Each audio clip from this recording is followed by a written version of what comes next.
Here we are, next to the finished Lamborghinetta.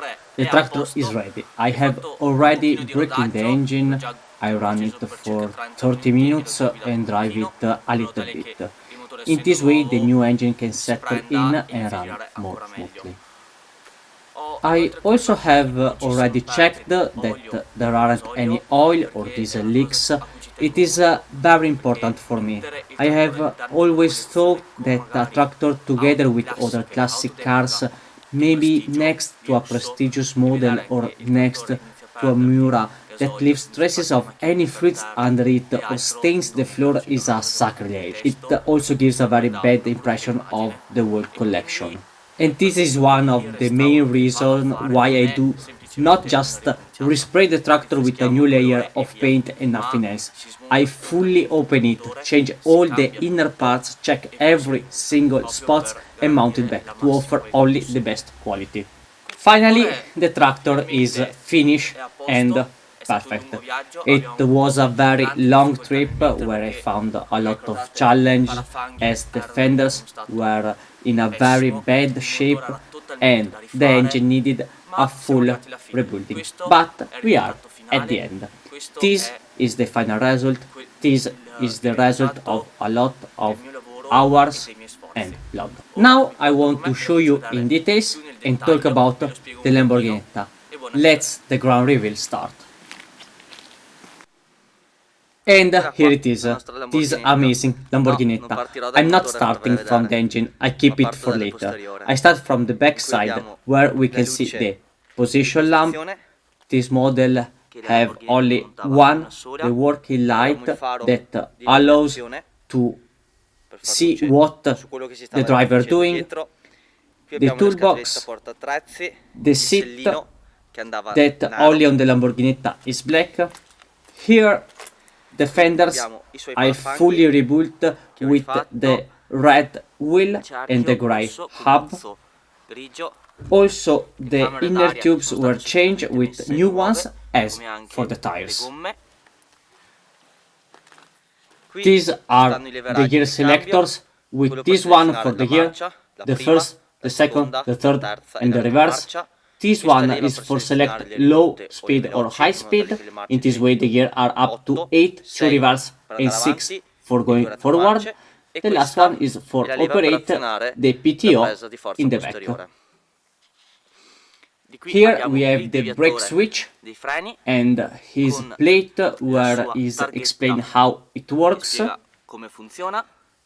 the brake master cylinder and the front lamps. Do you remember I told you that the space is very tight? Look here, indeed it's quite a challenge to sit on it. The dashboard with all the switches and the oil gauge, it is very easy with the dynamo light, the ignition switch and the start switch. Let's move on the engine bay.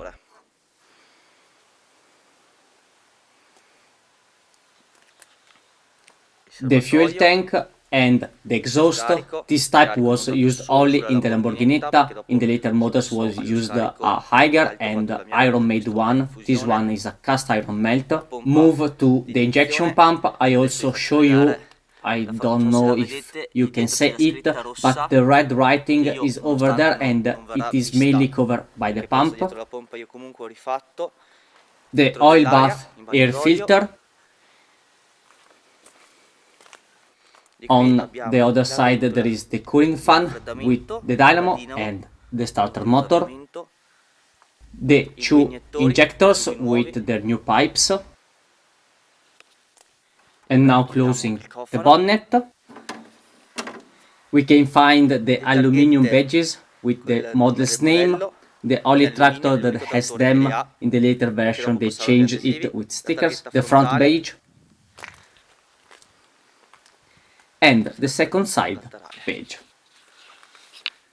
This is the tractor all completed and finished. I hope you like it and left a big thumb up. Let me know in the comments what you think about it. Now I bring you in a fast test drive of it.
That is all.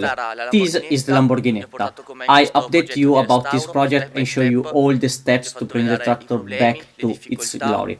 I show all the problems and the troubles. It was a very long trip, but right now I'm totally satisfied. To see the Lamborghini complete is something that make my heart revs up. For me it's not only a job, mainly it's passion.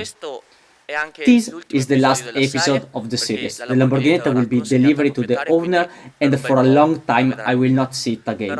I'm very happy about all the job done on this tractor. We will see on another video where I start a new project. I hope you left a like and subscribed to the channel as for me is important. I will show you what I will do soon. Ciao!